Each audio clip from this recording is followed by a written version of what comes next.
If you do not know how to become an abode of divine grace,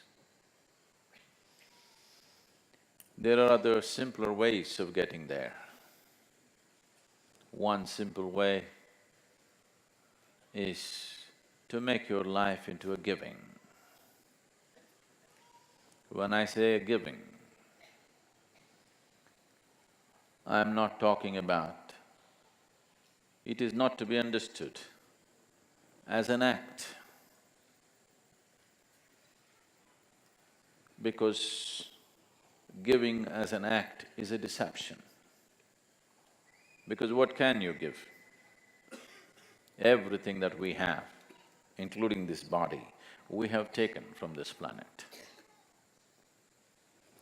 What we can give is only a paltry part of what we have taken. Giving as an act could be very deceptive and could turn ugly. But if your giving is your way of being, if your way of being is giving, and your actions are only a manifestation of your way of being, there is no way to avoid that. If you establish your way of giving, when you open your heart to give, the grace of the divine invariably seeps in. That's inevitable. It is not what you give which makes the difference. It is just that for some reason you opened yourself up. That's what makes the difference. If you do not know how to simply sit here and become a doorway to the divine,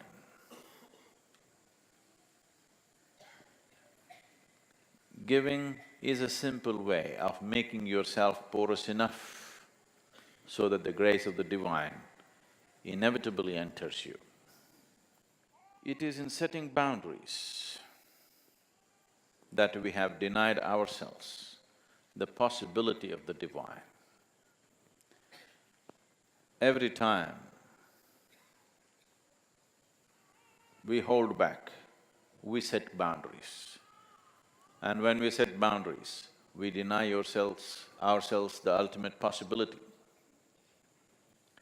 If you become a constant state of giving, when I say a constant state of giving, if your every step and every breath is a process of giving, that is, you have made your life into your contribution, you will naturally arrive at a state of union which will set the necessary foundations for a cosmic possibility.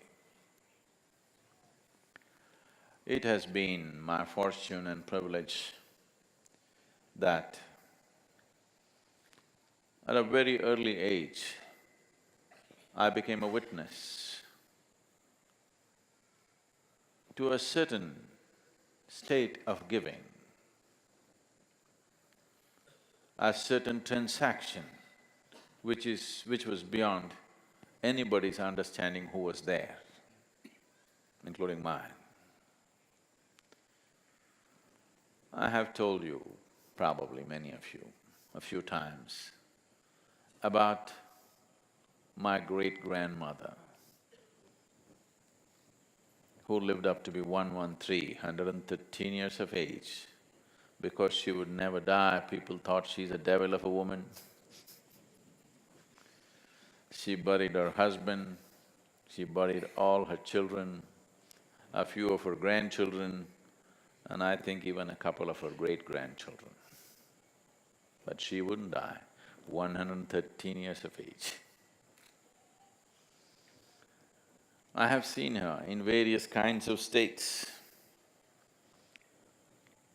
but it is her sense of giving which needs to be looked at. In the mornings, if she was given breakfast, she would always go about giving away at least 2/3 of it to the ants and the birds and the squirrels, particularly to the ants. And there would be unsolicited advisors around who would say, she's throwing all her food around, this old woman will die without eating. They all died. She didn't. There are many days I've seen her, this little breakfast that was left in her plate, she would just hold in her hand and simply sit there, watching the ants eating. Tears would be streaking down her cheeks. And when somebody asked, won't you eat? She would say, I'm full. I'm already full. I thought she has some kind of an emotional love affair with ants. I was only 3, 4, 5 years of age. She was well over 100.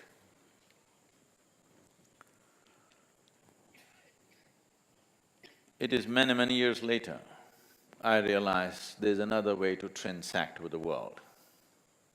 If the ants ate, she was being nourished. A logical mind would never understand this. This would look like rubbish to a thinking mind. But she was nourished like this. It is this nourishment which gave her an extraordinary longevity. Life happens in many ways. Your nourishment is not just through the food that you eat. Even now, only 25 to 30% of the nourishment comes from the food that you eat. The rest of it is the air that you breathe, the water that you drink and the sunlight. Without these things, you will dissipate. So giving is… First, I want you to understand, you have come with nothing, so you cannot give. We're just trying to deceive the Creator. We are giving. There's nothing to give. We just act it out. He also kind of plays along, so it's okay. We are playing a game. We are smart, so we're trying to deceive him. But he's intelligent, so he plays along. He's wise, so he plays along. There's nothing here to give. Everything is that we have picked up from here. We take a lot and give little, and that's the only way you can live. Doesn't matter how much you give, what you have taken is bigger than what you have given, always. That's the only way life can be.